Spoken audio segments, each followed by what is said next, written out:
మన హెడ్డింగ్ ఈరోజు చూస్తాయి అక్కడ మధ్యలో ఎల్లో కలర్ లో ఏదైనా కనిపిస్తుంది, భయపడొద్దు ధైర్యంగా. సో ఈ మొత్తం గ్రూప్ 2 సిలబస్ లో మీరు థింక్ చేస్తాయి మీలో చాలా మంది ఓకే దేని గురించి డౌట్ ఉంటుందంటే లోపల ఓకే. సో నేను చెప్పాల్సిన అవసరం లేదు okay, science and technology part. ఎందుకంటే గ్రూప్ 2లో ఎస్పెషల్లీ ఇంత పెద్ద వెయిటేజ్లో ఎప్పుడే కానీ ఇంత సిలబస్ అనేది ఇన్ని మార్క్స్కి మనకి ఇవ్వలేదు. కానీ ఈసారి మాత్రం కొంత ఎకానమీని తగ్గించి ఆ 150 మార్క్స్ని 75 మార్క్స్ చేసి క్లియర్గా ఇంకా రిమైనింగ్ 75లో హెడ్డింగ్ మాత్రం సైన్స్ అండ్ టెక్నాలజీ అని పెట్టాడు. కింద మనం అబ్జర్వ్ చేస్తే మాత్రం ఎంతవరకు సైన్స్ అండ్ టెక్నాలజీ ఉంది మీరు అబ్జర్వ్ చేస్తే క్లియర్ ఓన్లీ జస్ట్ ఒక యూనిట్ మాత్రమే సైన్స్ అండ్ టెక్నాలజీ పార్ట్ మీకు ఉంటుంది. రిమైనింగ్ సెకండ్ యూనిట్ కానీ నేను చూడండి, అందులో ఎకానమీ మిక్స్ అంటది, జాగ్రఫీ మిక్స్ అంటది, ఎనర్జీ మేనేజ్మెంట్. మళ్ళీ థర్డ్ యూనిట్ కానీ చూసేటప్పటికి ఈకో సిస్టమ్, బయోడైవర్సిటీ అన్నాడు. ఫోర్త్ యూనిట్ మళ్ళీ waste control and waste management and pollution control అని ఉంది. మళ్ళీ ఫిఫ్త్ యూనిట్ వచ్చేటప్పటికి క్లియర్ గా ఎన్విరాన్మెంట్ అండ్ హెల్త్ అని ఉంది. చాలా యూనిక్ గా డిజైన్ చేసేసి పైన మాత్రం హెడ్డింగ్ ఒట్టి సైన్స్ అండ్ టెక్నాలజీ అని పెట్టింది. ఇది కరెక్ట్ గా ఆలోచిస్తే మాత్రం సో జనరల్ గా సైన్స్ అండ్ టెక్నాలజీ అని మనం మాట్లాడుకుంటే so space, defence, information communication టెక్నాలజీనో, బయోటెక్నాలజీనో, లేదా emerging areas of science and technology, energy related technology, nuclear technology, ఇది మాత్రమే కనిపిస్తుంది. బట్ ఇక్కడ మాత్రం మనకి మన సిలబస్ మాత్రం చాలా యూనిక్ గా ఉంది. సో మన అప్రోచ్ కూడా మనం కూడా అలానే ఉండాలి. సో ఫస్ట్ ఆఫ్ ఆల్ దీని మీద మనం ఒక ఫియర్ అనేది వదిలేయాలి. సో ఈ పార్ట్ మీలో ఆల్రెడీ చదివింటారు, ఎందుకంటే సిలబస్ వచ్చి సంవత్సరం పైన అయింది కాబట్టి, ఆల్రెడీ ఎగ్జామ్ ప్రిలిమ్స్ ఇదంతా అయిపోయినాయి కాబట్టి. ఇక్కడ చూడండి, ఫస్ట్ థింగ్ మీరు గుర్తుపెట్టుకోవాల్సింది అంటే సిలబస్ ని మొత్తం బట్టి కొట్టేయాలి. సో మీరు ఎవరైనా చేశారా పని? సిలబస్ లో ఉన్న కాంపోనెంట్స్ కాదు, ఫస్ట్ చేయాల్సిన పని ఏంటంటే సిలబస్ లో ఉన్న ప్రతి యూనిట్ మీరు బట్టి కొట్టాలి క్లియర్. ఎందుకు ఈ మాట చెప్తున్నాను?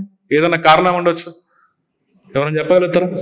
సిలబస్ లో ఉన్న ప్రతి ఫస్ట్ పాయింట్ కానించి నేను చెప్తున్నా చూడండి, ఇక్కడ first technology machines, policies and applications కానించి ఫస్ట్ లోనే మీకు recent science and technology innovation policy, technology machines, okay, scientific strategies మన ఇండియాకి సంబంధించి, emerging areas of science and technology, అందులో మళ్ళీ కింద మీరు చూస్తే space technology, defence technology, information communication technology, cyber crimes గురించి.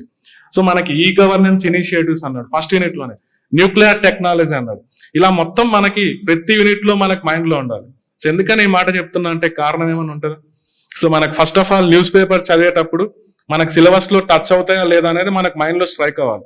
అసలు సిలబస్ మనకు మైండ్ లో లేదంటే మీరు కరెంట్ అఫైర్స్ ని జస్ట్ మ్యాగజైన్స్ తీసుకొని మొత్తం అన్ని బట్టి కొడుతూ ఉంటారు, అది కరెక్ట్ కాదు. సో ఇక్కడ మన సిలబస్ రిలేటెడ్ కరెంట్ అఫైర్స్ మాత్రమే గుర్తు పెట్టుకునేదానికి ట్రై చేయండి. చాలా మంది ఏం చేస్తున్నారంటే ఇంటర్నేషనల్ అంశాల పైన కూడా ఫోకస్ చేస్తున్నారు. సో మనకి సిలబస్ లో క్లియర్ గా దేనిపైన ఉంది మీరు చూడండి. ఫస్ట్ యూనిట్ లో ఇండిజినస్ టెక్నాలజీస్, మెయిన్ ఒక న్యూక్లియర్ టెక్నాలజీ చూసినట్లయితే లాస్ట్ లో ఇండియాకి సంబంధించిన రియాక్టర్స్ గురించి, ఇండియాకి సంబంధించిన న్యూక్లియర్ ప్రోగ్రామ్ గురించి, ఇండియాకి సంబంధించిన పవర్ స్టేషన్స్ గురించి మనం చదవమని చెప్పాడు క్లియర్. సో అందులో నుంచి మనకి క్లియర్ గా క్వశ్చన్స్ ఎలా అడగొచ్చు. న్యూక్లియర్ టెక్నాలజీ ఫస్ట్ యూనిట్ ఉంది క్లియర్ గా, ఓకే.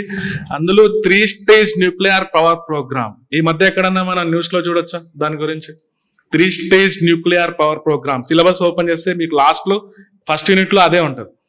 సో మనం అఫీషియల్ గా భారతదేశం ఈ మధ్య కాలంలో సెకండ్ స్టేజ్ లోకి ఎంటర్ అయిపోయింది, ఓకే. సో మనకి ఎప్పుడు 70 years బ్యాక్ హోమీ జహంగీర్ బాబా గారు ఆ కార్యక్రమాన్ని డిజైన్ చేసి ఇన్ని రోజులు మనం ఫస్ట్ స్టేజ్ ని యూజ్ చేసుకుంటూ మనం డిజైన్ చేస్తూ వచ్చాం. బట్ అఫీషియల్ గా ఈ మధ్య కాల్పాకంలో తమిళనాడులో ఫాస్ట్ బ్రీడర్ రియాక్టర్ ని ఒకటి ఇన్స్టాలేషన్ లెక్క తీసుకొని వచ్చింటారు. సో డెఫినెట్ గా మనం ఎలా అడగచ్చు క్వశ్చన్, ఆ 3 స్టేజ్ ప్రోగ్రామ్ నుంచి ఒక 2 క్వశ్చన్లు డిజైన్ చేయొచ్చు. అసలు ఫాస్ట్ బ్రీడర్ రియాక్టర్స్ అంటే ఏంటి, అవి ఎలా పనిచేస్తాయి, అందులో ఉన్నటువంటి మోడరేటర్స్ ఎలా ఉంటాయి, అందులో ఉన్నటువంటి కూల్ అంటే ఏంటి, ఇలా మనల్ని క్వశ్చన్ చేయొచ్చు. అంటే మనకున్న కరెంట్ అఫైర్స్ నుంచి మనకున్నటువంటి కోర్ సిలబస్ ని లింక్ చేసుకునే దానికి ట్రై చేయాలి. ఫర్ ఎగ్జాంపుల్ మనకి పైన స్పేస్ టెక్నాలజీలో లాంచ్ వెహికల్స్ ఆఫ్ ఇండియా అని ఉంది. ఇండియా దాని గురించే చదవాలి. అమెరికా వాళ్ళు ఏం రిలీజ్ చేశారు, చైనా వాళ్ళు ఏం రిలీజ్ చేశారు, అదంతా వేస్ట్ ఆఫ్ టైం. క్లియర్ గా రాసి ఉంటుంది మీరు సిలబస్ లో. ఏమని రాసింది? ఇండియాకి సంబంధించిన శాటిలైట్స్, ఇండియాకి సంబంధించిన లాంచ్ వెహికల్స్, అది వదిలేసి ఓకే యుఎస్ఏకి సంబంధించిన దాని గురించి, చైనాకి సంబంధించిన దాని గురించి, యూరోపియన్ స్పేస్ ఏజెన్సీకి సంబంధించిన వాటి గురించి మీరు ఇక్కడ అవసరం లేదు. యూపీఎస్సీ లాంటి ఎగ్జామినేషన్ అనుకోండి, వాళ్ళకి ఏం సిలబస్ మెన్షన్ చేసి ఉంటారు, జస్ట్ సింపుల్ గా general science and day to day applications అని అంటాడు. కానీ అక్కడ ఇచ్చేది మొత్తం మొత్తం కరెంట్ అఫైర్స్ ఇస్తాడు ప్రిలిమ్స్ లో మనకు ఇస్తాయి. బట్ మనకు స్పెసిఫిక్ గా ఉంది. సో లాంచ్ వెహికల్స్ నుంచే క్వశ్చన్ ఎలా అడగచ్చు? ఎవరైనా గెస్ట్ చేయగలుగుతారు? ఈసారి నాకు తెలిసి ఒక 2 క్వశ్చన్లు ఖచ్చితంగా రావచ్చు. ఒకటి స్మాల్ శాటిలైట్ లాంచ్ వెహికల్స్, ఈ మధ్య మనం SSLV D3 అనేది కంప్లీట్ చేసాం. ఇంకొకటి reusable launch vehicles RLV TD మిషన్. ఇంకొకటి రూమీ 1 అనే ఒక ఎక్స్పెరిమెంట్ జరిగింది ఈ మధ్య కాలంలో. India world 3D printed rocket engine తయారు చేసింది. 3D ప్రింటింగ్ టెక్నాలజీ అంటున్నాం. సో ఇక్కడ చూడండి, PSLV GSLV రెగ్యులర్ గా మనకి ఎప్పటి నుంచో తెలిసి ఉంటుంది, అందరూ చదువుతాం, క్లియర్ గా మనం చూస్తే PSLV డిఫరెన్స్ ఏంటి, GSLV డిఫరెన్స్ ఏంటి. ఆ GSLV లోనే ఇప్పుడు మనం ప్రత్యేకంగా LVM-3 అనేటువంటి వెహికల్స్ మనం తయారు చేసాం, క్లియర్ గా మనం చూస్తే. ఇప్పుడు చూడండి, ఫ్యూచర్ స్పేస్ ప్రోగ్రామ్స్ అని ఉంటుంది స్పేస్ టెక్నాలజీలో క్లియర్ గా. సో ఈ space programs important space missions in India అని ఉంది క్లియర్.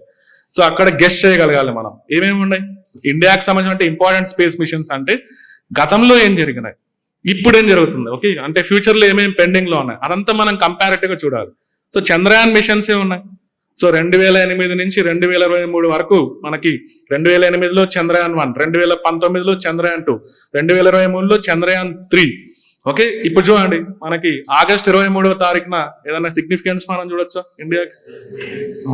అంటే మనకి చంద్రయాన్ 3 ఆ రోజు సక్సెస్ఫుల్ గా కంప్లీట్ అయింది కాబట్టి, సో దాన్ని గుర్తించుకునే దానికి ప్రతి సంవత్సరం నేషనల్ స్పేస్ డే అనేది ఒకటి సెలబ్రేట్ చేస్తున్నాం. అంటే అప్కమింగ్ ఎగ్జామ్ లో మనకి ఆ చంద్రయానికి సంబంధించిన కాంపోనెంట్స్, అందులో యూజ్ చేసినటువంటి మెయిన్ పేలోడ్స్ ఏ విధంగా వాటి ఇంపార్టెన్స్ ఏంటి, ఇది మనల్ని క్వశ్చన్ కిందకి అడగొచ్చు. నెక్స్ట్ చంద్రయాన్ 4 అంటున్నాం. ఈ మధ్య క్యాబినెట్ క్లియర్ గా అప్రూవల్ ఇచ్చి ఉంటుంది, కొన్ని దానిలకు క్లియర్ గా కొంత అమౌంట్ కూడా కేటాయించి ఉంటుంది. గగన్యాన్ మిషన్ చూడండి, మొన్నటి వరకు ఒక 10,000 crore రూపీస్ కేటాయించింది, ఇప్పుడు మళ్ళీ అడిషనల్ గా ఇంకొక 10,000 crore rupees clear. So Gaganyaan mission, Chandrayaan 4 ఉద్దేశించి ఇంటర్ ప్లానటరీ మిషన్స్ ఏదైనా పెండింగ్ ఉన్నాయి మనకి, గతంలో ఎప్పుడైనా చేసాం మనం ఇంటర్ ప్లానటరీ మిషన్స్. సో మనకు కనిపించేది 2013లో జరిగినటువంటి ఈవెంట్, మార్స్ ఆర్బిటర్ మిషన్. మనం నెక్స్ట్ ఇక్కడ మంగళయాన్ 2 అంటున్నాం, ఇప్పుడు వచ్చేదాన్ని మనం మార్స్ ఆర్బిటర్ మిషన్ అని మనం పిలవట్లే, ఏదైనా కారణం ఉంటుంది, మంగళయాన్ 2 అంటున్నాం. సో మనం దీంట్లో భాగంగా మనం జస్ట్ లైక్ ఒక రోవర్ సిస్టమ్, దానిపైన కొంత ఎగ్జామిన్ చేసే విధంగా, మార్స్ గ్రహం పైన ఎగ్జామిన్ చేసే విధంగా హెలికాప్టర్ లాంటి అరేంజ్మెంట్స్ మనం చేయనున్నాం క్లియర్ గా. అంటే మన ప్రొసీజర్ కొంత చేంజ్ చేయనున్నాం క్లియర్.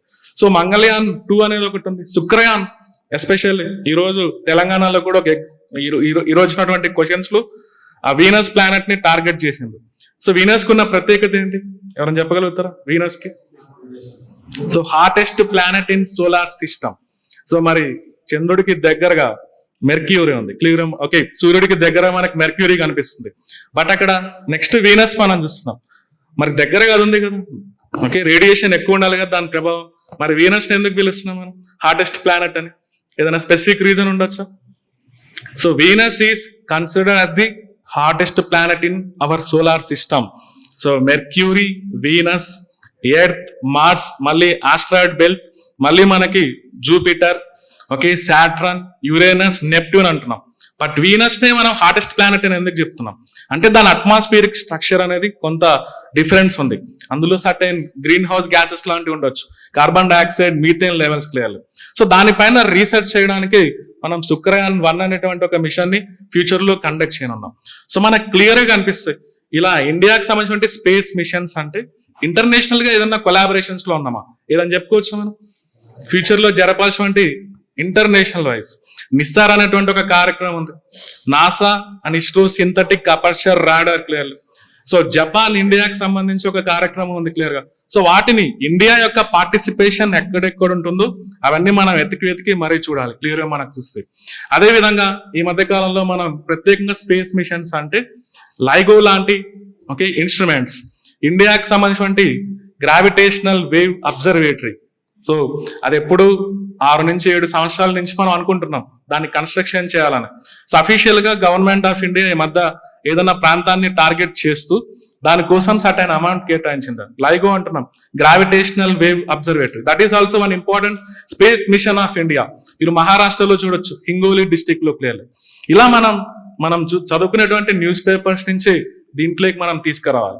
సో ఇక్కడ స్కోప్ అనేది చూడండి, సైన్స్ అండ్ టెక్నాలజీ మొత్తం ఫస్ట్ యూనిట్ కి అటాచ్ చేశాడు. సో మొత్తం space, defence, information communication technology, emerging areas, so అదే విధంగా మనకి ఐసిటి గురించి, సైబర్ క్రైమ్స్ గురించి, న్యూక్లియర్ టెక్నాలజీ గురించి అన్ని కలిపి 15 మార్కుల్లో గురించాలి. సో ఉన్న యూనిట్స్ వైజ్ మనకు చూస్తే అటు ఇక్కడ స్కోప్ మనం కొన్ని ఏరుకోవాలి. సో మనకున్నది ఈ 2 నెలల టైం కాబట్టి క్లియర్ గా, సో నా ఒపీనియన్ ఏంటంటే ప్రతి యూనిట్ నుంచి ఒక 50 థీమ్స్ ని మీరు అనుకోండి. ఓకే, 50 పొటెన్షియల్ థీమ్స్ అంటున్నాం. ఎక్కడెక్కడ నుంచి క్వశ్చన్ వచ్చేదానికి పాసిబిలిటీ ఉందో మీరు ఈజీగా గెస్ చేయొచ్చు కొంతవరకు. ఆ 50 థీమ్స్ నుంచి మీకు ఖచ్చితంగా 15 క్వశ్చన్లు వచ్చే విధంగా మీరు ఆలోచించగలగాలి. సో అది మీ దగ్గర irrespective of any source. But అది ఎలా ఉండాలంటే ఆ థీమ్స్ అనేది కొంత కరెంట్ ఇష్యూస్ తో లింక్ అయ్యే విధంగా ఉండాలి. అలా యూనిట్ 1 ని డిజైన్ చేసుకోవాలి, యూనిట్ 2 ని డిజైన్ చేసుకోవాలి, యూనిట్ 3, యూనిట్ 4, యూనిట్ 5. అది 3 నెలలు ఉన్నాయి, 2 నెలలు ఉన్నాయి, 4 నెలలు ఉన్నాయి టైం. సో మీరు ఓవరాల్ గా ఎగ్జామ్ కి ప్రిపేర్ అయ్యేటప్పటికి ఆ 250 థీమ్స్ అనేది మీరు పర్ఫెక్ట్ గా ఉంటే మాత్రం 75కి ఒక 50 మార్కులు తెచ్చుకోవచ్చు. సో ఇప్పుడున్న ప్యాటర్న్ లో సైన్స్ అండ్ టెక్నాలజీలో 75కి ఎవరన్నా 70 మార్కులు తెచ్చుకోగలుగుతారు? Anyone?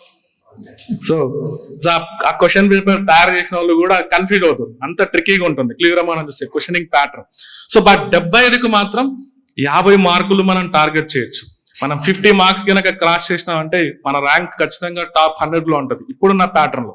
So economy, science and technology కలిపి 150కి ఒక 100 మార్క్స్ కనుక మీరు టార్గెట్ చేస్తే మాత్రం సో మిమ్మల్ని ఎలాగో ఫస్ట్ పేపర్ ప్రొటెక్ట్ చేస్తుంది. ఫస్ట్ పేపర్ లో చాలా మంది మీకున్న నాలెడ్జ్ తో 120 మార్క్స్ టార్గెట్ చేయొచ్చు. 150 అంటే ఇక్కడ 100 మార్క్స్, అక్కడ 120 మార్క్స్. మీరు 200 నుంచి 220 మధ్యలో కనుక తెచ్చుకోగలిగితే మీకు ఎగ్జిక్యూటివ్ పోస్ట్ ఖచ్చితంగా వస్తుంది క్లియర్ మనకు చూస్తే. సో ఇప్పుడున్నటువంటి ప్యాటర్న్ ప్రకారం ఎనాలిసిస్ ఇలా అనుకోవచ్చు క్లియర్.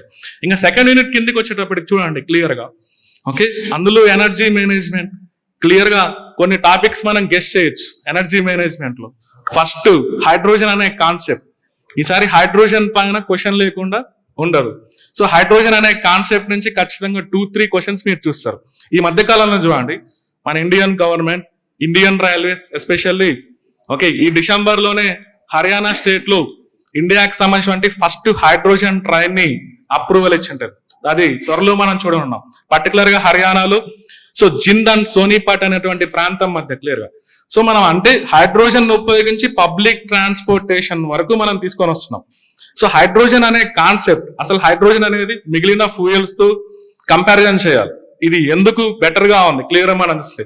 సిమిలర్లీ హైడ్రోజన్ ప్రొడక్షన్ కోసం మన ఇండియాలో ఎటువంటి చర్యలు చేపడుతున్నాం. ఈ మధ్య మీకు చూస్తే నేషనల్ గ్రీన్ హైడ్రోజన్ మిషన్ అనేది కనిపించింటారు. ఓకే, ఆ నేషనల్ గ్రీన్ హైడ్రోజన్ మిషన్ గురించి కంప్లీట్ గా తెలుసుకోవాలి. అందులో ఉన్న హైలైట్స్ ఏంటి క్లియర్లీ, అసలు గ్రీన్ హైడ్రోజన్ అంటే ఏంటి, గ్రే హైడ్రోజన్ అంటే ఏంటి, బ్రౌన్ హైడ్రోజన్ అంటే ఏంటి. ఈ మధ్య ఇంకొక పదం పింక్ హైడ్రోజన్ అనే పదం మీరు చూస్తే ఎనీవన్ ఐడియా? పింక్ హైడ్రోజన్ అంటున్నాం. న్యూక్లియర్ ఎనర్జీ నుంచి జనరేట్ చేసినటువంటి ఎలక్ట్రిసిటీని సో వాటర్ లేక్ పాస్ చేసి దాన్ని హైడ్రోలసిస్ చేసి దాని నుంచి హైడ్రోజన్ జనరేట్ చేయడం, అలా కోడ్ నేమ్స్ ఉంటాయి క్లియర్ గా మనం చూస్తే. సో ఎనర్జీ మేనేజ్మెంట్ లో మీకు హైడ్రోజన్ అనే టాపిక్ ఎక్కడ కానీ కనిపించదు క్లియర్, కానీ అది న్యూ ఇనిషియేటివ్స్ కిందకి మనం చూడాలి. సో హైడ్రోజన్ ఇంకొక కాన్సెప్ట్ బయోఫ్యూయల్స్. ఓకే, మనకి డైరెక్ట్ గా సిలబస్ లో బయోఫ్యూయల్స్ పాలసీ గురించి ఎగ్జామిన్ చేయమనండి. మన తెలంగాణ గ్రూప్ 1 మెయిన్స్ లో కూడా 2018 పాలసీ పైన మెయిన్స్ క్వశ్చన్ ఒకటి చూడొచ్చు. సో ఏపీలో జరిగినటువంటి గ్రూప్ 1 మెయిన్స్ లో కూడా బయోఫ్యూయల్స్ పాలసీని టార్గెట్ చేస్తూనే ఉన్నారు. బట్ మనం ప్రిలిమినరీ ఇక్కడ మనం ఆబ్జెక్టివ్ క్వశ్చన్ ఓరియంటేషన్ ఎలా చూడాలంటే అందులో ఉన్నటువంటి హైలైట్స్ ప్రతిదీ మనం అర్థం చేసుకొని చదవాలి. దాన్నే మనల్ని ఐడెంటిఫై ద కరెక్ట్ స్టేట్మెంట్స్ కిందకి ఇస్తాడు క్లియర్ గా మనం చూస్తే. అసలు బయోఫ్యూయల్స్ ని ఎలా తయారు చేయొచ్చు, అందులో ఎనీవన్ ఐడియా? బయోఫ్యూయల్స్ ని ఎలా ప్రొడ్యూస్ చేయొచ్చు? Examples okay, bio ethanol, bio diesel, biogas, ఇవన్నీ బయోఫ్యూయల్స్ అంటున్నాం. ఈ మూడిటికి ఏదైనా టెక్నాలజీ యూస్ చేస్తాం, ఒక్కొక్క దానికి ఒక్కొక్క టెక్నాలజీ యూస్ చేస్తాం. Anyone idea? బయో ఇథనాల్ ని ఎలా జనరేట్ చేయొచ్చు? Okay, simple technique, fermentation. Biodiesel transesterification అనే ఒక టెక్నాలజీ ఉంటుంది. బయోగ్యాస్ ఎనరోబిక్ డైజెషన్ అనే ప్రాసెస్ ఉంటుంది. సో మీలో చాలా మందికి తెలిసి ఉంటుంది. ఓకే, సిఎన్జి మనం ఇప్పుడు యూజ్ చేసేటువంటి వెహికల్స్ లో పెట్రోల్ డీజిల్ తో పాటు సిఎన్జి అనేది కూడా ఉంటుంది. ఈ CNG natural gas is a Faasil fuel clear గా. సో అది non renewable energy resource. So government of India ఈ సిఎన్జిని రీప్లేస్ చేసే విధంగా ఈ మధ్య కాలంలో ఒకటి ప్రమోట్ చేస్తుంది. అదేంటది? బయోగ్యాస్ ని. ఆ బయోగ్యాస్ ని పర్టికులర్ గా కంప్రెస్డ్ బయోగ్యాస్ అనే ఫార్మాట్ లో దానికోసం ప్రత్యేకంగా ఒక స్కీమ్ ని కూడా డిజైన్ చేసి ఉంటుంది. ఎనీవన్ ఐడెంటిఫై చేస్తారా? Okay, compressed biogas. Okay, SATAT initiative అని ఒకటి ఉంటుంది. Sustainable alternative towards affordable transportation. ఈసారి కంపల్సరీగా క్వశ్చన్ కింద చూడొచ్చు. చూడండి, నేను అందుకే చెప్పా, సెకండ్ యూనిట్ ని టెక్నాలజీ పరంగా చదువుతూనే దాన్ని ఎలా లింక్ చేయాలి మనం, మళ్ళీ ఎకానమీ నుంచి కొన్ని పాలసీస్ ని, స్కీమ్స్ ని, ప్రోగ్రామ్స్ ని ఇక్కడ సెకండ్ యూనిట్ లో మీరు అటాచ్ చేయగలగాలి. సో ఈ సిలబస్ అంతా యూనిక్ గా ఉంది. సో ఎనర్జీ మేనేజ్మెంట్ అనే టాపిక్ ఏదో కొన్ని యాంగిల్స్ లో చూస్తేనే సరిపోదు, దాన్ని మనం లింక్ చేసుకోగలగాలి. సో పర్టికులర్ గా కొన్ని పాలసీస్, ప్రోగ్రామ్స్, స్కీమ్స్ ని తీసుకొని వచ్చి ఇక్కడ మనం అటాచ్ చేయగలగాలి. అప్పుడే మనం కరెక్ట్ గా పెట్టగలుగుతాం. ఇంకా సోలార్ ఎనర్జీ, సో బయోఫ్యూయల్స్ గురించి మనం క్వశ్చన్ అడగచ్చు అంటున్నాం. సో దాని ప్రొడక్షన్ మెథడ్స్ పైన ప్లస్ దానికి సంబంధించిన పాలసీస్, స్కీమ్స్ పైన. సో ఈసారి చూడండి సోలార్ ఎనర్జీ పైన. సో మన ఇండియాలో October 24 ప్రకారం మనం చూస్తే ఈ సంవత్సరం మొత్తం మీద ఇన్స్టాల్డ్ కెపాసిటీ మనం చూస్తే 90 గిగావాట్ ఉంది. ఓకే, 90 గిగావాట్ క్లియర్ కనిపిస్తుంది October 2024 అక్టోబర్ వరకు మనం చూస్తే. సో ఎప్పుడు 2010లో మన ఇండియా మొత్తం కలిపి కూడా 10 మెగావాట్ ఉండేది. 10 మెగావాట్ అంటే ఎంత ఉంటుంది? 90 గిగావాట్ అంటే ఎంతవరకు మనం చూడొచ్చు? అంటే ఈ డ్రాస్టిక్ చేంజ్ 14 years లో. సో ఏదో మన భారతదేశంలో ప్రయత్నం అనేది బాగా జరిగింది సోలార్ ఎనర్జీని ప్రమోట్ చేసే విధంగా. ఈ రోజు మనం రిన్యూవబుల్ ఎనర్జీ రిసోర్సెస్ గురించి మనం అబ్జర్వ్ చేస్తే సోలార్ ఎనర్జీ డెఫినెట్ గా మనకి టాప్ లో కనిపిస్తుంది క్లియర్లీ. అంటే సోలార్ ఎనర్జీని టార్గెట్ చేస్తూ ఏదో ఒక స్కీమ్స్ ని మిమ్మల్ని అడుగుతాడు క్లియర్లీ. ఓకే, అది పర్టికులర్ గా చూడండి, సోలార్ పార్క్ స్కీమ్ అనుకోవచ్చు, రూఫ్ టాప్ సోలార్ సిస్టమ్స్ పైన అడగచ్చు. సో పర్టికులర్ గా ప్రధాన మంత్రి కుసుమ్ యోజన అని ఒకటి ఉంటుంది. సో ఈ మధ్య రూఫ్ టాప్ సోలార్ సిస్టమ్స్ ని ప్రమోట్ చేసే విధంగా గవర్నమెంట్ ఆఫ్ ఇండియా క్లియర్ గా కొన్ని ప్రోగ్రామ్స్ ని టార్గెట్ చేస్తుంది. ఈ ప్రోగ్రామ్స్ ని కూడా మీరు చూడాలి, టెక్నికల్ పాయింట్ ఆఫ్ వ్యూలోనే కాకుండా కొంత ఎకనామిక్ పాయింట్ ఆఫ్ వ్యూలోనే. ఓకే, ఎకనామిక్ పాయింట్ ఆఫ్ వ్యూలో కూడా మీరు ఆలోచించాలి. సో ప్యూర్లీ ఈ చాప్టర్ మాత్రం ఓకే ఎకానమీని, టెక్నాలజీని ఇంటిగ్రేట్ చేస్తూ రెండు మీరు ప్రిపేర్ అవ్వాలి. బట్ 3వ యూనిట్ కిందకి వస్తే మాత్రం క్లియర్ గా అక్కడ చూడండి మళ్ళీ మారిపోయింది dimension. Okay, eco system and biodiversity, అది ప్యూర్లీ మన మైండ్ సెట్ మార్చేస్తుంది. సో అక్కడ ఫస్ట్ లోనే ఈకో సిస్టమ్ గురించి అడుగుతూ okay different types of eco systems గురించి ఎగ్జామిన్ చేయమంటుంది క్లియర్ గా. ఓకే, దాంట్లోని పార్ట్స్ గురించి ఎగ్జామిన్ చేయమంటుంది, అందులో ఉన్నటువంటి కాంపోనెంట్స్ గురించి చదవమంటుంది, అందులో ఈకో సిస్టమ్ ద్వారా జరిగేటువంటి ఫంక్షన్స్ నేచర్ లో. సో ఇదంతా ఒక డైమెన్షన్ క్లియర్. తర్వాత మళ్ళీ బయోడైవర్సిటీ పైన. సో మన ఇండియాలో బయోడైవర్సిటీ కన్జర్వేషన్ ఎఫర్ట్స్ ఎలా ఉన్నాయి, సో ఇంటర్నేషనల్ వైజ్ ఎలా ఉన్నాయి, బయోడైవర్సిటీకి సంబంధించిన యాక్ట్స్ ఎలా పనిచేస్తున్నాయి. పర్టికులర్ గా చూడండి సైట్స్ అనే దాని మీద అడిగింటాడు మీ సిలబస్ లో లాస్ట్ లో మీరు చూస్తే. ఓకే, సైట్స్ అనే ఏరియా పైన. So endangered species in India వాటి గురించి చదవమని మిమ్మల్ని అడిగింటాడు క్లియర్ గా. మనం చూస్తే ఇక్కడ మనం గమనించాల్సింది ఏంటంటే కొన్ని ఇంపార్టెంట్ ఓకే వైల్డ్ లైఫ్ కోసం మన ఇండియా డిజైన్ చేసేటువంటి ప్రాజెక్ట్స్, ఓకే వైల్డ్ లైఫ్ ని ఉద్దేశించి మన ఇండియా డిజైన్ చేసేటువంటి యాక్ట్స్, అవన్నీ మనం చూడాలి. ఇంపార్టెంట్ రీసెంట్ కనిపించేటాన్ని క్లియర్ గా మనం చూస్తే ఈ మధ్య చూడండి wild life protection act 1972. Okay, దాన్ని కొంత సవరించడం జరిగింది ఇండియాలో క్లియర్ గా మనం చూస్తే. సో మనల్ని ఇక్కడ మీరు గుర్తుపెట్టుకోవాల్సిన విషయం ఏంటంటే అమెండ్మెంట్స్, అది రేపు ఎగ్జామ్ లో మనల్ని ఖచ్చితంగా టార్గెట్ చేస్తారు. సో ఇక్కడ అమెండ్మెంట్స్ సంబంధించి అది ఎన్విరాన్మెంట్ అనుకోవచ్చు లేదా బయోడైవర్సిటీ సంబంధించింది అనుకోవచ్చు. So latest amendments last 4 years లో ఎక్కడెక్కడ ఏ చట్టాలను, ఏ రూల్స్ ని అమెండ్ చేశారో అవన్నీ మీరు అబ్జర్వ్ చేయాలి. సో ఫర్ ఎగ్జాంపుల్ కింద 4th యూనిట్ లో మీరు చూస్తే సాలిడ్ వేస్ట్ మేనేజ్మెంట్ ఒకటి ఉంటుంది క్లియర్ మనం చూస్తే. సో ఈ మధ్య కాలంలో plastic waste management rules, okay దాన్ని అమెండ్మెంట్ చేశారు 2016 తీసుకొని వచ్చిన ప్లాస్టిక్ వేస్ట్ మేనేజ్మెంట్ రూల్స్ ని 2024 లేటెస్ట్ అమెండ్మెంట్స్ ఏం తెలుపుతున్నాయి ఎనీవన్ ఒక్క దాన్ని 2024 ప్లాస్టిక్ వేస్ట్ మేనేజ్మెంట్ రూల్స్ అందులో తీసుకొని వచ్చినటువంటి కొత్త అంశాలు దేనిపైన కాన్సన్ట్రేషన్ చేస్తుంది, వేటిని కంట్రోల్ చేయాలని డిసైడ్ అయింది government of India. Okay okay ఒక point micro plastics. Okay, micro plastics గురించి ఇంతవరకు ఎక్కడే కానీ మనకు మెన్షన్ చేయలేదు ఏ రూల్స్ లో కూడా క్లియర్ గా మనం చూస్తే. సో ఈసారి ఆ మైక్రో ప్లాస్టిక్స్ ను ఉద్దేశించి మనకు క్లియర్ గా అమెండ్మెంట్ రూల్స్ లో ఉంది. అంటే ప్లాస్టిక్ వేస్ట్ మేనేజ్మెంట్ రూల్స్ సంబంధించి అది ఎవల్యూషన్ ఎలా జరుగుతూ వచ్చింది, 2016 ఏం జరిగింది, 2018 ఏం జరిగింది, 2021 ఏం జరిగింది, 2022 ఏం జరిగింది, 2024 అన్ని రూల్స్, అన్ని చట్టాలు చదవాల్సిన అవసరం లేదు. సో ఏదన్నా కరెంట్ అఫైర్స్ లో మనకు డైరెక్ట్ గా కనెక్ట్ అవుతుంటే వాటిపైన ఫోకస్ చేయండి, అవి ఖచ్చితంగా మీకు రిఫ్లెక్ట్ అవుతాయి క్లియర్గా మనం చూస్తే.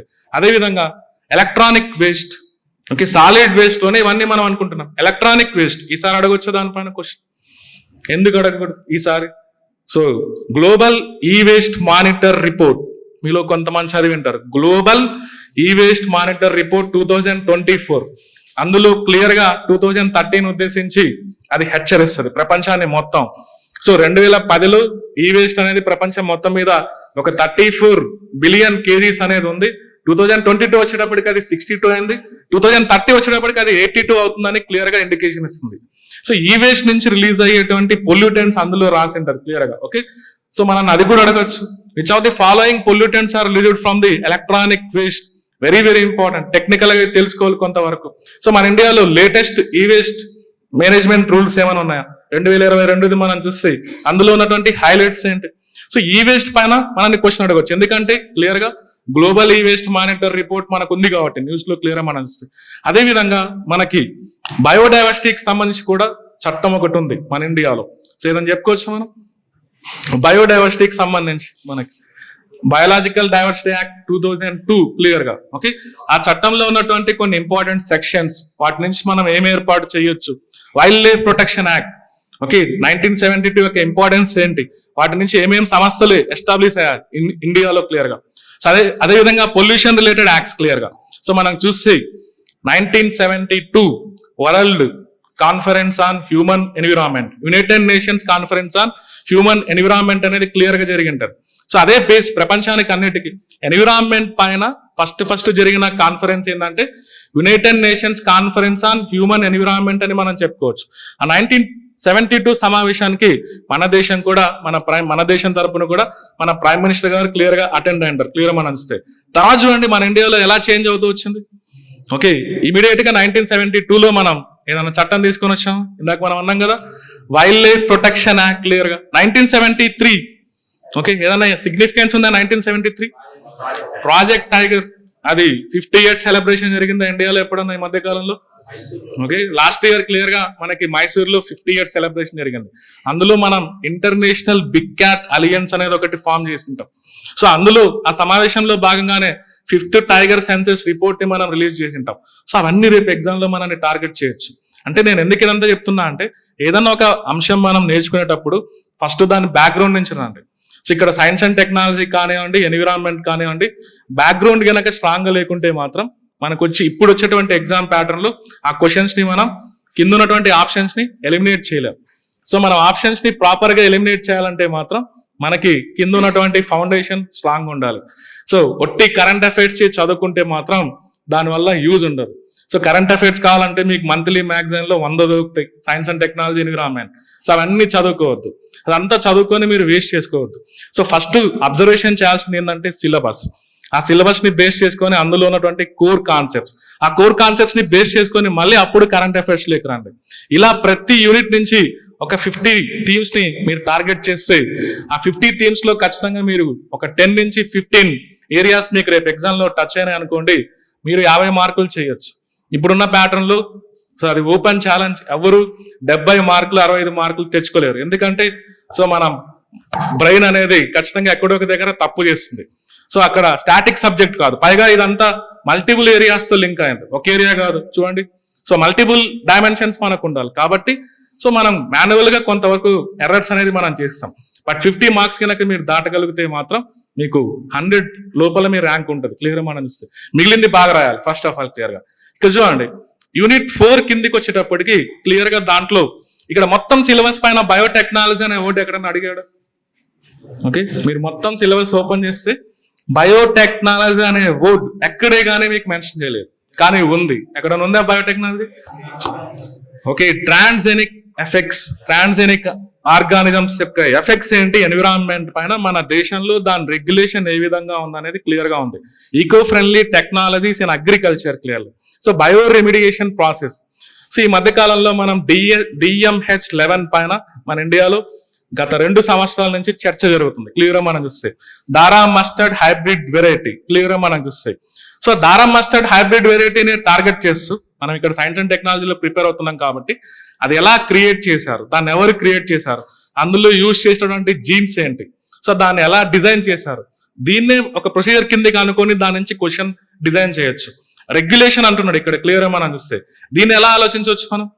ఓకే, మనకి జెనెటికల్లీ మాడిఫైడ్ ఆర్గానిజం సంబంధించి ఇండియాలో ఒకటే ఒక రెగ్యులేటింగ్ బాడీ ఉంటుంది, main genetic engineering appraisal committee.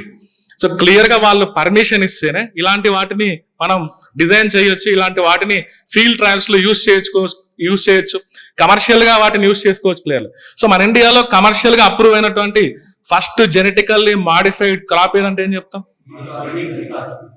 But ఇక్కడ ఫస్ట్ ఓకే ఫుడ్ క్రాప్ ఏదంటే ఏం చెప్తాం మనం? కమర్షియల్ గా అప్రూవ్ అయినటువంటి ఓకే సో మస్టర్డ్. క్లియర్ గా ఇంతకు ముందు ప్రయత్నం జరిగింది ఇండియాలో బీటీ బ్రింజాల్ విషయంలో, కానీ దాన్ని ఎప్పుడూ కానీ కమర్షియల్ గా అప్రూవ్ చేయలేదు క్లియర్లీ.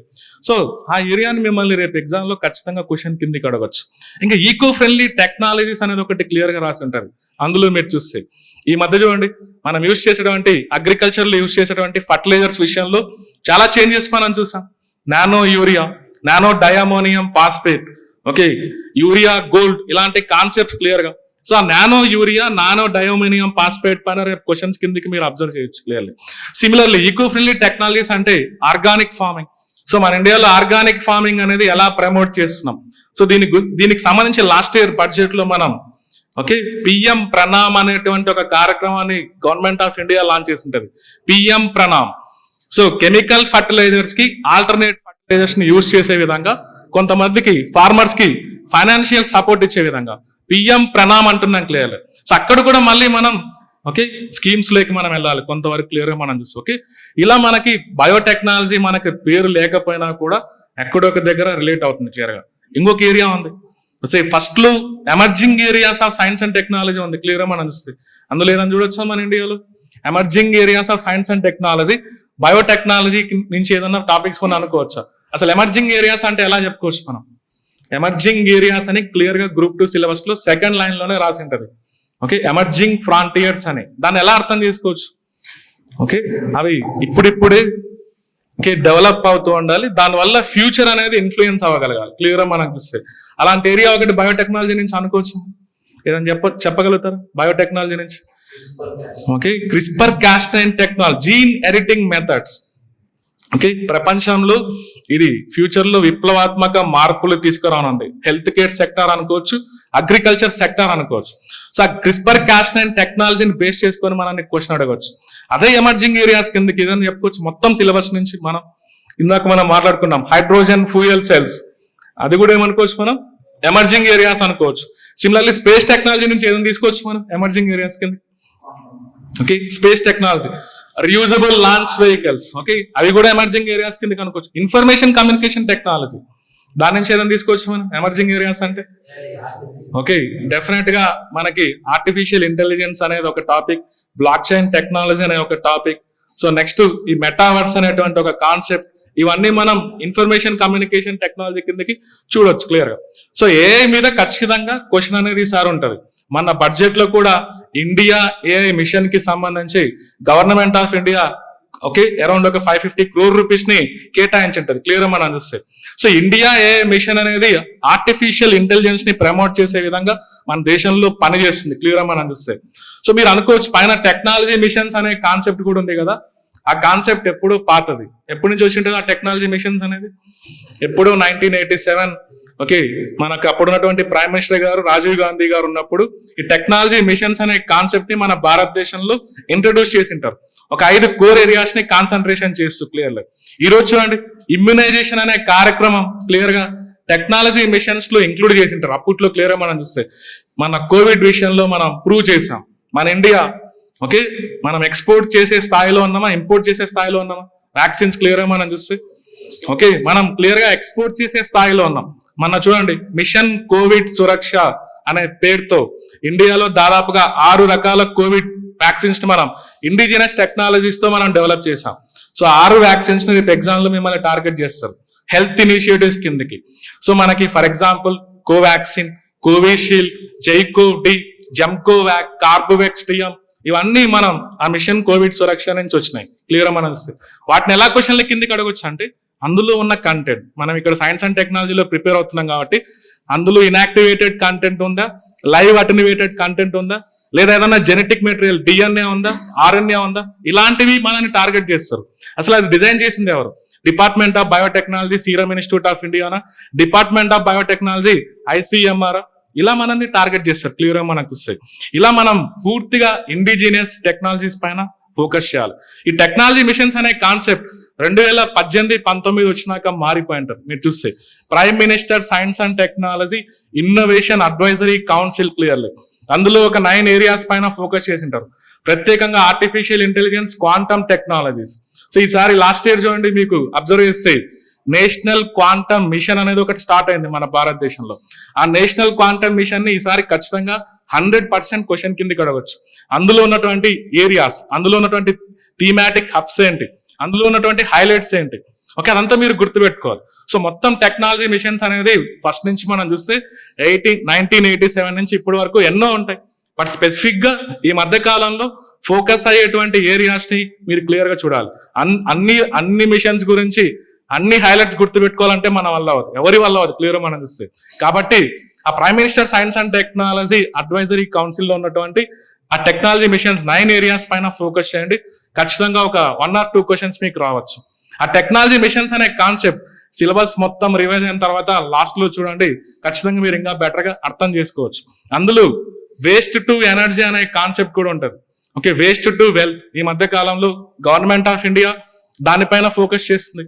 వ్యర్థ పదార్థాల నుంచి సంపదను క్రియేట్ చేసేటువంటి ఆలోచన, ఎన్నో పథకాలు పనిచేస్తున్నాయి దాన్ని ఉద్దేశించి. మనం ఇందాక అనుకున్నటువంటి సటట్ ఇనిషియేటివ్ అనుకోవచ్చు, మీరు చెప్పినటువంటి గోబర్ధన్ యోజన అనుకోవచ్చు, సో నేషనల్ బయోఫ్యూయల్ పాలసీ 2018 అనుకోవచ్చు. ఇవన్నీ మనం వేస్ట్ టు వెల్త్ కాన్సెప్ట్ నుంచి మనం చూసుకోవచ్చు క్లియర్. ఇలా 4th యూనిట్ ని మనం అలా డిజైన్ చేయాలి. బట్ 5th యూనిట్ వచ్చేటప్పటికి క్లియర్ గా అక్కడ చూడండి, గ్లోబల్ ఎన్విరాన్మెంటల్ ఇష్యూస్ అని క్లియర్ గా మెన్షన్ చేసి ఉంటుంది. ఒక 5 ప్రాబ్లమ్స్ రాసి ఉంటారు. Global warming, climate change, ocean acidification process, acid rains, ozone layer depletion. So దీన్ని ఎక్కడ మీరు ప్రిపేర్ అవ్వాలంటే 4th యూనిట్ లోనే ప్రిపేర్ అవ్వచ్చు. ఎక్కడ ప్రిపేర్ అవ్వచ్చు 4th యూనిట్ లో? అక్కడ మళ్ళీ ఎన్విరాన్మెంటల్ పొల్యూషన్ టైప్స్ అన్నాడు. అక్కడ ఎయిర్ పొల్యూషన్ అనే టాపిక్ వచ్చినప్పుడు, సో ఎయిర్ పొల్యూటెంట్స్ వల్ల ఏ విధంగా డ్యామేజ్ అవుతుంది, సో ఎయిర్ పొల్యూటెంట్స్ వల్ల మనకి ఏ విధమైన నష్టం జరుగుతుంది, ఎన్విరాన్మెంట్ కి ఏ విధంగా నష్టం జరుగుతుంది, అక్కడే మీరు ఈ గ్లోబల్ ఎన్విరాన్మెంటల్ ఇష్యూస్ ని మీరు టార్గెట్ చేయొచ్చు. జస్ట్ దాని మెకానిజమ్స్ గురించి కొంత ఐడియా ఉండాలి. యాసిడ్ రైన్స్ ఎలా ఫామ్ అవుతాయి, ఓషన్ అసిడిఫికేషన్ ఎలా ఫామ్ అవుతుంది, ఓకే, క్లైమేట్ చేంజ్ కి గ్లోబల్ వార్మింగ్ ఉన్న రిలేషన్ ఏంటి, ఈ రెండు జరగాలంటే ముందర ఏం జరుగుతుంది, గ్రీన్ హౌస్ ఎఫెక్ట్ అంటే ఏంటి, గ్రీన్ హౌస్ గ్యాసెస్ అంటే ఏంటి, ఇవంతా మనం కొంత రిలేటివ్ గా కంపారిటివ్ గా మనం ప్రిపేర్ అవ్వాలి. కొన్ని గ్రీన్ హౌస్ గ్యాసెస్ కి ఓజోన్ లేయర్ డిప్లీటింగ్ సబ్స్టెన్స్ కి కూడా రిలేషన్షిప్ ఉంటుంది. ఏదైనా ఒక ఎగ్జాంపుల్ చెప్పగలుగుతారు? Okay, powerful green house gas ఒకటి ఉంది. Similarly powerful ozone layer depleting substance nitrous oxide. Okay, nitrous oxide అది సో మెజారిటీగా మనకి ఎలా వస్తుందంటే, ఒకటి అగ్రికల్చర్ నుంచి రావచ్చు, ఓకే, మనం యూజ్ చేసినటువంటి ఫర్టిలైజర్స్ నుంచి రావచ్చు, so main Faasil fuel burning ద్వారా రావచ్చు. క్లియర్ గా మనం ఆ నైట్రస్ ఆక్సైడ్ స్పెసిఫిక్ గా మీరు ఆలోచిస్తే అది 6 పవర్ఫుల్ గ్రీన్ హౌస్ గ్యాసెస్ లో అది కూడా ఉంటుంది. సో ఎవరన్నా చెప్పగలుగుతారా? సో గ్లోబల్ వార్మింగ్ పొటెన్షియల్ ని బేస్ చేసుకొని ఒక 6 రకాల గ్రీన్ హౌస్ గ్యాసెస్ ని మనం ఎగ్జామిన్ చేయొచ్చు. పవర్ఫుల్ గ్రీన్ హౌస్ గ్యాసెస్ అంటున్నాం, అది కార్బన్ డైఆక్సైడ్ లెవెల్ తో కంపేర్ చేయొచ్చు, కార్బన్ డైఆక్సైడ్ లెవెల్ పొటెన్షియల్ తో కంపేర్ చేయొచ్చు. Carbon dioxide, methane, nitrous oxide, hydrofluorocarbons, perfluorocarbons, sulphur hexafluoride. ఆ మొత్తం లిస్ట్ లో మీరు చూస్తే అన్నిటికంటే పవర్ఫుల్ థింగ్ సల్ఫర్ హెక్సాఫ్లోరైడ్ కనిపిస్తుంది. HFCs అనే పదం అక్కడ ఉంది. ఎనీవన్ ఐడెంటిఫై చేస్తారా? దాన్ని బేస్ చేసుకొని అగ్రిమెంట్ కూడా ఉంది ఎన్విరాన్మెంట్ లో, హైడ్రోఫ్లోరో కార్బన్స్, కిగాలి అగ్రిమెంట్. సో అదే అసలు ఎందుకు దాన్ని డెవలప్ చేసాం? That is alternative to the ozone layer depleting substance. Okay, మనకి ఎప్పుడు 1987 మాంట్రియల్ ప్రోటోకాల్ కొన్ని పదార్థాలను target చేయమంటది. Chlorofluoro carbons, hydrochlorofluoro carbons, వాటికి ఆల్టర్నేటివ్ క్రియేట్ చేసిందే HFCs అంటున్నాం. కానీ దానివల్ల ఒక ప్రాబ్లం ఏంటంటే that is powerful green house gas. Global warming potential term లో మనం చూస్తే వాటిని కూడా 2045-47 వచ్చేటప్పటికి ప్రపంచవ్యాప్తంగా వాటి యొక్క యూసేజ్ ని మినిమైజ్ చేయమంటది దాదాపుగా 85%. సో దాన్ని బేస్ చేసుకునే కిగాలి అగ్రిమెంట్ అనేది 2016 లో ఒకటి జరిగింటది. That is okay, Kigali agreement అంటున్నాం, లేదా కిగాలి అమెండ్మెంట్ అంటున్నాం. దేనికి అమెండ్మెంట్ చేసి ఉండొచ్చు? దానికోసం ఓకే, కియోటో ప్రోటోకాల్ కా మాంట్రియల్ ప్రోటోకాల్ కా? Okay, Montreal protocol. Kyoto protocol కి సంబంధం లేదు, క్లియర్ గా మనం చూస్తే. సో ఆ కిగాలి అగ్రిమెంట్లు మన ఇండియా కూడా 2021 నుంచి క్లియర్ గా దాన్ని ఫాలో అవడానికి ట్రై చేస్తుంది, క్లియర్ గా మనం చూస్తే. సో అగ్రిమెంట్ ని మనల్ని టార్గెట్ చేయొచ్చు. సో అక్కడ చూడండి, there is a connectivity between the green house gases and ozone layer depleting. వాటిని కొంత మీరు అబ్జర్వ్ చేయాలి. సో ఎక్కడెక్కడ క్వశ్చన్స్ రాగలుగుతాయో మనం ఐడెంటిఫై చేయొచ్చు. అది చదివేటప్పుడే మనకు అర్థమైపోతుంది. సో ఏదో బ్లైండ్ గా మన దగ్గర ఉన్న 1000 పేజీల బుక్ తీసుకొని చదివితే మాత్రం, నేను చెప్తున్నా కదా, ఇప్పుడున్న ప్యాటర్న్ లో ఓకే 20 నుంచి 25 మార్కులు తప్పక 50 మార్కులు చేయలేరు. సో మేడం గారు యాక్చువల్ గా ఓకే ఒక షార్ట్ కట్ లో ఒక మెటీరియల్ తయారు చేశారు. నేను ఆల్రెడీ దాన్ని చూసాను. ఓకే, ఆ షార్ట్ ఫామ్ లో మీరు ముందే కొన్ని టాపిక్స్ అనుకొని, సో దానికి సంబంధించిన ప్రిపరేషన్ అనేది స్ట్రాంగ్ గా ఉంటేనే ఓకే అప్పుడు మీరు మంచి మార్కులు చేయగలుగుతారు. ఇందులో మీరు చూస్తే health issues, sustainable development, okay దానికి దీనికి కనెక్టివిటీ ఉందంటారు. Sustainable development and topic health issues last లో ఉన్నాయి కదా. సో సస్టైనబుల్ దాని హెడ్డింగే మనకు, ఆ యూనిట్ హెడ్డింగే ఎన్విరాన్మెంట్ అండ్ హెల్త్ అని ఉంది. అంటే మనం దాంట్లో ఎకానమీ గురించి, సోషల్ ఇష్యూస్ గురించి చదవాల్సిన అవసరం లేదు. బట్ సస్టైనబుల్ డెవలప్మెంట్ గోల్స్ లో ఎన్విరాన్మెంట్ ని, హెల్త్ ని ఉద్దేశించి ఏమైనా కనిపిస్తాయా? ఎవరైనా ఐడెంటిఫై చేస్తారా? Okay, so goal number 3 clear గా మనకి good health and well being. 6th one clean drinking water and sanitation. 7 clean and affordable energy. Okay, 11th one sustainable cities and communities. 12th one responsible consumption and production. 13 climate action. 14 life below water. 15 life on land. So వీటిని focus చేయాలి మనం, మిగిలిన వాటిని focus చేయాల్సిన అవసరం లేదు. అదొక indication clear గా. సో ఇక్కడ కింద హెల్త్ ఇష్యూస్ అనే టాపిక్ ఉంది. సో దాన్ని ఎలా చూడాలంటే, పైన ఉన్నటువంటి సస్టైనబుల్ డెవలప్మెంట్ గోల్స్ లో 3.3, 3.4 అని చెప్తుంది. ఓకే, మళ్ళీ 169 టార్గెట్స్ అవన్నీ గుర్తు పెట్టుకోవడానికి ట్రై చేయొద్దు.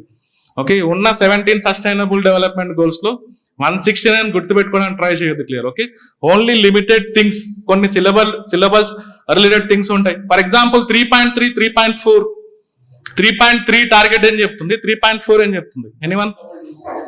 ఓకే, 3.3 అనేది క్లియర్ గా కమ్యూనికబుల్ డిసీజెస్ 2013 ఉద్దేశించి ఓకే ప్రపంచవ్యాప్తంగా కొన్ని డిసీజెస్ ని టార్గెట్ చేస్తుంది. Like HIV, hepatitis B, tuberculosis, malaria, water borne diseases, neglected tropical diseases అని రాసి ఉంటారు. సో మన ఇండియాలో టీబీకి సంబంధించి ఏదైనా టార్గెట్ పెట్టుకున్నామా? 2013 ఉందా? ఏదైనా ముందే ఉందా మన ఇండియాకి సంబంధించి? 2025. సిమిలర్లీ ఫైలేరియాసిస్ సంబంధించి టార్గెట్ ఏమైనా ఉందా? మలేరియాకి సంబంధించి టార్గెట్ ఉందా? లెప్రసీకి సంబంధించి టార్గెట్ ఉందా? ఇలా మనం ఆ సస్టైనబుల్ డెవలప్మెంట్ గోల్స్ నుంచి అవి ఏం డిసీజెస్ చెప్తున్నాయో, మన ఇండియా స్టేటస్ ఎలా ఉంది, వాటిని ఉద్దేశించి మనం పెట్టుకున్న టార్గెట్స్ ఏంటి, ఆ కార్యక్రమాలు ఏ విధంగా ఉన్నాయి, అవి మాత్రం చదివితే సరిపోతుంది. Recent disease burdens in India, epidemic and pandemic challenges in India, health care delivery system outcomes, okay health care, okay health related schemes and policies అని క్లియర్ గా రాసి ఉంటారు. సో మీరు పూర్తిగా అన్ని డిసీజెస్ చదవాల్సిన అవసరం లేదు. లాస్ట్ చాప్టర్కి వచ్చేటప్పటికి కొన్ని మనకు సస్టైనబుల్ డెవలప్మెంట్ గోల్స్ లో ఉన్నటువంటి డిసీజెస్ ని టార్గెట్ చేయడానికి మీరు ట్రై చేయాలి. ఇలా ఆ హెల్త్ ఇష్యూస్ అనే టాపిక్ ఒక విధంగా కమ్యూనికబుల్ డిసీజెస్ ని కవర్ చేయాలి, ఇంకొక విధంగా నాన్ కమ్యూనికబుల్ డిసీజెస్. సో ఈ మధ్య గ్లోబల్ క్యాన్సర్ బర్డన్ రిపోర్ట్ మీరు ఒకటి చూడొచ్చు. 2050 వచ్చేటప్పటికి క్యాన్సర్ కేసెస్ 77% ఇంక్రీజ్ అవ్వబోతుంది అనేది మనకు క్లియర్ గా ఒక ఇండికేషన్ ఉంది. సో మన ఇండియాలో కూడా ఎంతో మంది క్యాన్సర్ తో సఫర్ అవుతున్నారు. ప్రతి సంవత్సరం క్యాన్సర్ బర్డన్ అనేది పెరుగుతుంది. ఇండియాలో కూడా క్లియర్ మనం చూస్తే క్యాన్సర్ ను ఉద్దేశించి మన ఇండియా ఈ మధ్య కాలంలో టెక్నాలజీని ఉపయోగించి ఏదైనా ప్రయత్నాలు చేస్తుందా? ఓకే, ఒకటి ఎగ్జామ్ లో రావచ్చు ఈసారి, car T cell therapy. So మన ఇండియాలో చూడండి, ఒక సంవత్సరం క్రిందట లింఫోమాస్, లుకేమియాస్ ఇలాంటి వాటిని టార్గెట్ చేస్తూ ఇండిజినస్ టెక్నాలజీస్ తో కార్ టీ సెల్ థెరపీ అనేది డిజైన్ చేస్తుంది. దాని క్వశ్చన్ కిందకి అడగొచ్చు. సో ఇండియాలో ఇంకొక problem sickle cell anaemia. Sickle cell anaemia ఖచ్చితంగా ఈసారి క్వశ్చన్ రావచ్చు.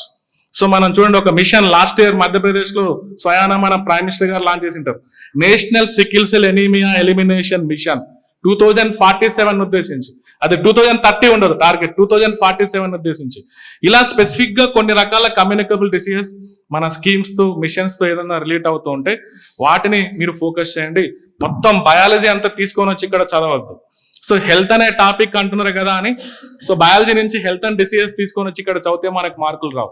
సో దాన్ని మనం స్పెసిఫిక్ గా ఈ మధ్య కాలంలో కరెంట్ అఫైర్స్ లో ఉండేటంటే వేటిపైన మన ఇండియా ఫోకస్ చేస్తుంది, సస్టైనబుల్ డెవలప్మెంట్ గోల్స్ ఏం చెప్తుందో వాటిపైన కాన్సన్ట్రేషన్ చేయండి, మీకు ఖచ్చితంగా బిట్ అనేది పోదు, క్లియర్ అని అనిపిస్తుంది. ఇలా యూనిక్ గా ఫస్ట్ గా నుంచి లాస్ట్ వరకు ఒక్కొక్క యూనిట్ లో ఓకే ఒక 50 థీమ్స్ అనుకొని మీరు కనుక ప్రిపేర్ అవుతే మాత్రం సో ఖచ్చితంగా మీకు 50 మార్క్స్ అనేది క్రాస్ అవుతుంది. ఇప్పుడున్న ప్యాటర్న్ లో మాత్రం 50 మార్క్స్ కనుక మీరు తెచ్చుకోగలిగితే మాత్రం సో మీకు ఖచ్చితంగా మంచి ర్యాంక్ రావచ్చు. సో అది మనం సైన్స్ అండ్ టెక్నాలజీ చూసే పద్ధతి. సో నేను చెప్పిన పద్ధతి మీరు కొంత ఫాలో అవుతే మాత్రం ఈ 2 నెలల్లో మీకు ఖచ్చితంగా మీకు యూజ్ అవుతుంది. సో ఇప్పటి వరకు మీరు మీలో ఒక్కొక్కరు ఒక్కొక్క విధంగా ప్రిపేర్ అయ్యొచ్చు, బట్ నేను చెప్పిన పాయింట్ ఆఫ్ వ్యూలో కూడా చూసుకుంటున్నాను క్లియర్.